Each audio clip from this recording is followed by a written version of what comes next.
부활하신 예수님은 제자들에게 말씀하셨습니다. 오직 성령이 너희에게 임하시면 너희가 권능을 받고 예루살렘과 온 유대와 사마리아와 땅끝까지 이르러 내 증인이 되리라. 사도행전 1장 8절은 사도행전의 뼈대가 되는 말씀인데요. 성령을 받은 제자들이 예루살렘과 유대와 사마리아와 땅끝까지 복음을 전해가는 역사를 기록하고 있습니다.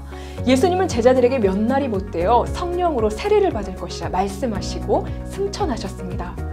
천사들은 예수님이 하늘로 올라가신 것처럼 이 땅에 다시 오실 것이라 말씀했습니다. 제자들은 예수님의 말씀대로 예루살렘을 떠나지 않았고 오순절에 마가의 다락방에서 성령을 받았습니다. 이제 성령의 시대가 시작된 것입니다. 사도행전은 크게 1장부터 12장, 13장부터 28장으로 나눌 수 있습니다. 1장부터 12장은 복음이 예루살렘과 온 유대와 사마리아까지 전해지는 과정입니다.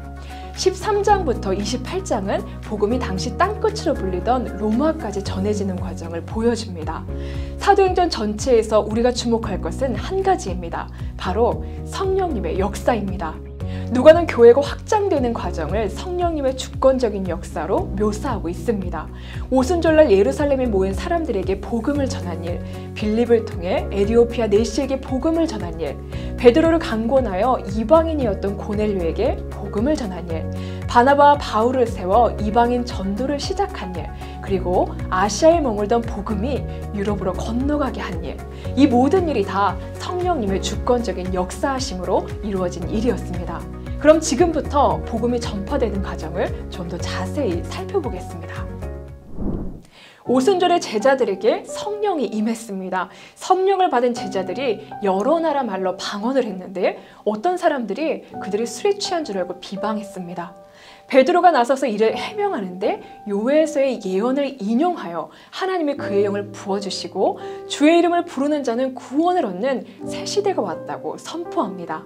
또한 예수의 이름으로 세례를 받고 죄사함을 얻으며 성령을 선물로 받고 구원을 얻으라고 권고합니다. 이날 베드로의 설교를 듣고 믿는 자들이 3,000명이나 늘어났습니다. 이때부터 제자들은 공동체 생활을 하며 사도들의 가르침을 받아 날마다 성전에 모여 예배를 드렸습니다. 사도들을 통해 놀라운 기적들이 일어나자 믿는 사람들이 더욱 늘어나고 예루살렘 교회는 부흥했습니다. 하지만 부흥과 함께 어려움도 찾아옵니다. 교회가 부흥하면서 사람들이 많아지다 보니 분파 간 갈등이 생겼습니다. 헬라파 유대인들이 구제 대상에서 제외되면서 히브리파 유대인들이 원망을 들은 겁니다.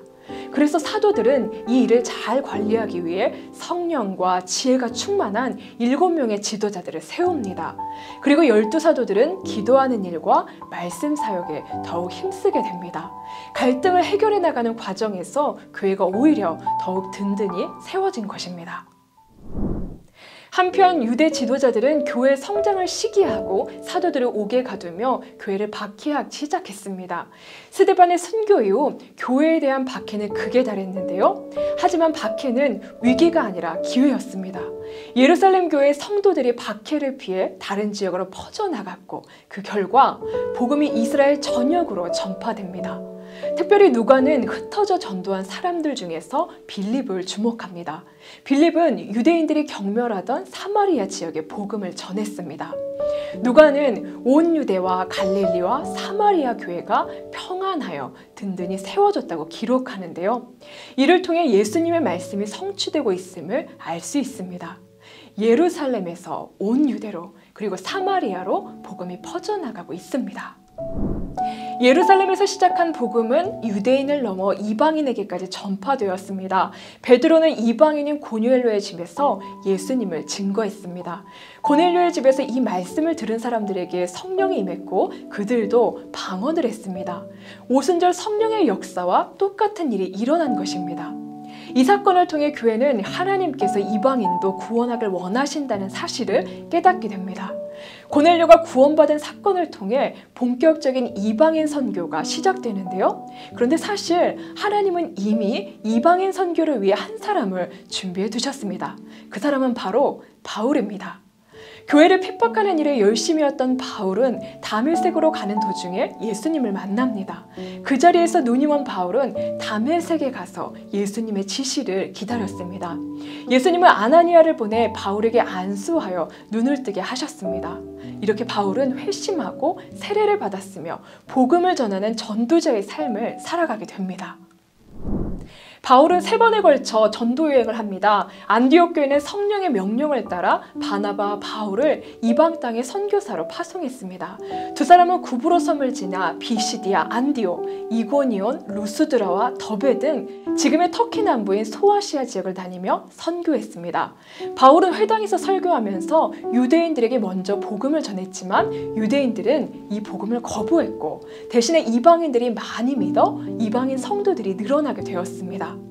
그 무렵 교회 안에는 큰 논쟁이 일어나게 되는데요. 이방인들의 할례 문제를 두고 논쟁이 일어났습니다.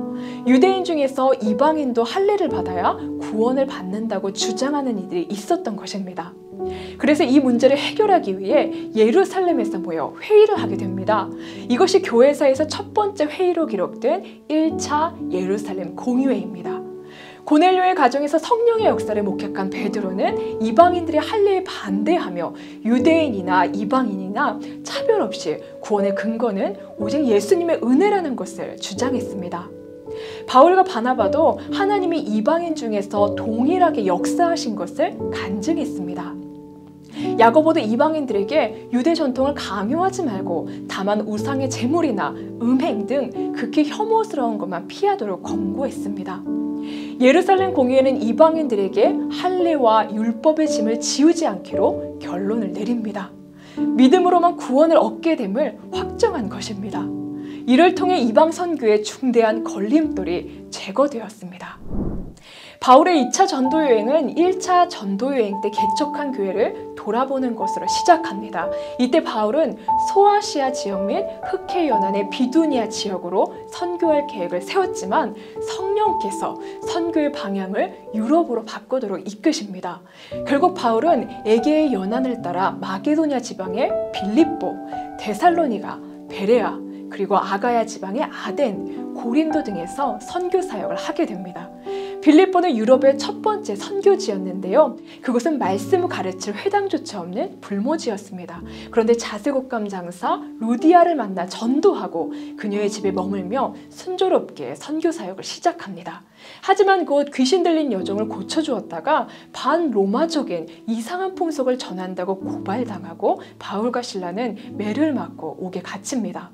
그러나 그곳에서도 간수를 전도하고 그의 온 가족이 구원을 받는 놀라운 역사를 경험합니다. 하지만 바울의 선교 사역이 항상 성공적이었던 것은 아닙니다. 바울은 아덴에서 많은 철학자들을 만나 복음에 대해 변증했습니다. 하지만 결과적으로 아덴에서의 선교 사역은 실패합니다. 이 실패를 통해 바울은 예수 그리스도와 십자가만 증거하기로 결심했습니다. 한편 바울은 음란하기로 악명 높은 고린도에서도 복음을 전합니다. 바울은 그곳에서 1년 6개월을 머물며 하나님의 말씀을 가르치고 교회를 세우는 데 성공합니다. 바울의 3차 전도여행은 약 6년이 소요된 긴 여정이었습니다. 1, 2차 전도여행 때 세웠던 교회들을 돌아보았고 약 3년간 에베소에 머물며 사역했습니다. 바울은 에베소에서의 사역이 종결될 쯤 예루살렘을 거쳐 로마에 갈 것을 계획합니다. 예언자 아가부는 바울이 예루살렘에서 결박당할 것을 예언했고 많은 형제들이 바울의 예루살렘행을 말렸습니다. 그러나 바울은 결박과 환란이 기다리고 있어도 예루살렘은 성령의 또 다른 인도하심을 받기 위해 반드시 거쳐야 할 곳이라는 것을 알았습니다. 결국 바울은 유대인들에 의해 예루살렘에서 체포되고 로마로 압송됩니다. 바울은 예루살렘에서 체포되었을 때도 유대인들에게 예수님을 그리스도라 증거했습니다. 가이사랴로 이송되어 로마 총독과 권세자들 앞에서도 증거했습니다. 로마로 압송되어 가서도 예수님을 증거했습니다. 이때는 바울이 다메섹에서 부활하신 그리스도를 만나 회심한 지 20여 년이 지났을 때였습니다. 하지만 누가는 복음을 전하는 바울의 열정이 조금도 변하지 않았다고 기록합니다.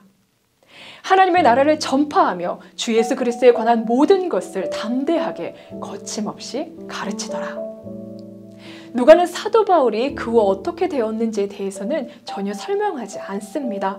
사도행전 28장 이후 교회의 역사는 교회사를 통해 확인할 수 있을 뿐입니다. 저 멀리 예루살렘에서 시작된 복음은 130년 전 우리나라에도 들어왔고 오늘날 성령님은 여전히 우리와 함께 하시며 우리에게도 권능을 주십니다. 사도행전을 통해 성령 충만을 사모하고 함께 사도행전 29장을 써내려갈 수 있는 저와 여러분이 되기를 바랍니다. 사도행전을 좀 더 자세히 알고 싶으신 분들은 렛츠 통독 사도행전을 누르시고 직접 읽어보시길 바랍니다.